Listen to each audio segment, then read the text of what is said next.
Sir सर्वांगीण मार्गदर्शन भाग 43 वैद्य दिलीप गाडगी पुणे।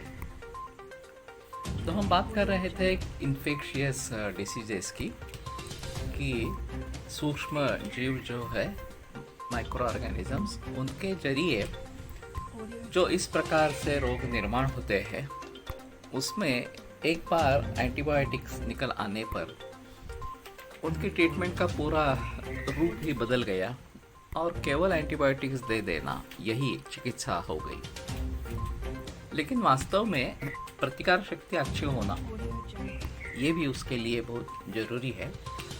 और अगर प्रतिकार शक्ति अच्छी है तो माइक्रो ऑर्गेनिज्म का अटैक होने पर भी या उनका हमला होने पर भी हमें बीमारी नहीं होती है। और अगर प्रतिकार क्षमता अच्छी है तो ये हमला होने पर भी हम केवल उस प्रतिकार शक्ति से उसके ऊपर विजय पा सकते हैं।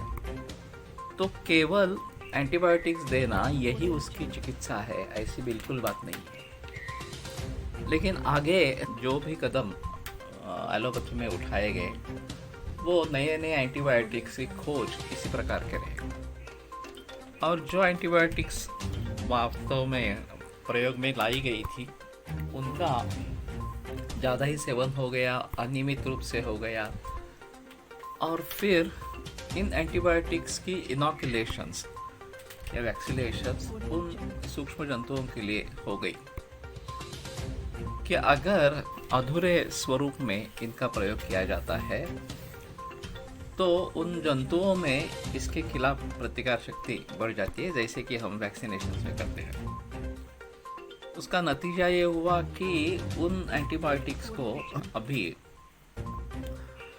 ये जंतु कुछ उनका उनके ऊपर प्रभाव नहीं होता है, वो उनको जीत लेते हैं।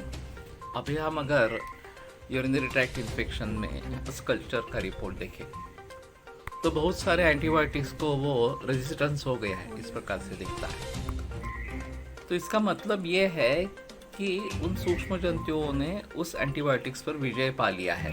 अब उस एंटीबायोटिक्स का उसके व्यक्ति के लिए कोई उपयोग इस प्रकार का नहीं रहा।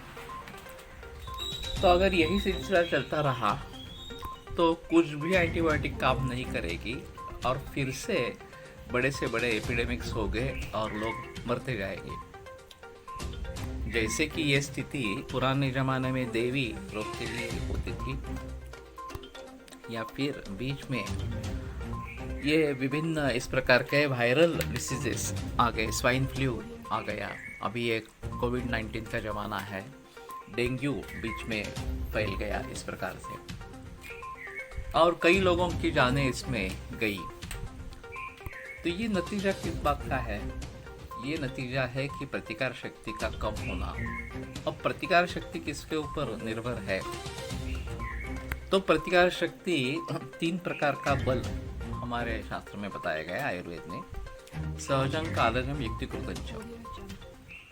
सहज जो है वो अपने माता पिता से प्राप्त होता है। अगर माता पिता सक्षम बलवान इस प्रकार के हैं तो उनसे हमें अच्छा बल प्राप्त होता है और ये जन्म से ही होता है।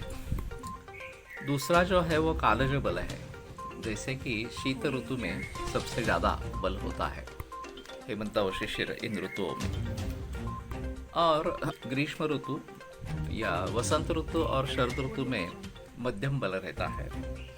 और ग्रीष्म ऋतु यानी कि गर्मी का सीजन और बरसात, इनमें सबसे कम बल होता है। तो यह हमारे हाथ में नहीं है, वो निसर्ग के अनुसार ये बल हमें कम ज़्यादा मिलता है। और तीसरा जो है युक्तिकृत बल है, जो हमारे खाने पीने में या हम जो औषधियों का सेवन करते हैं उसके ऊपर निर्भर है। तो अगर हम नैसर्गिक खाना खाते हैं तो उसको खुद का एक बल रहता है कि जो पेड़ पौधे नैसर्गिक इस प्रकार के रहेंगे उनमें ये क्षमता रहती है कि वो जंतुओं का सामना कर सके और वही खाकर हमें भी उस प्रकार की प्रतिकार क्षमता प्राप्त होती है जो युक्तिकृत बल में कही जाती है।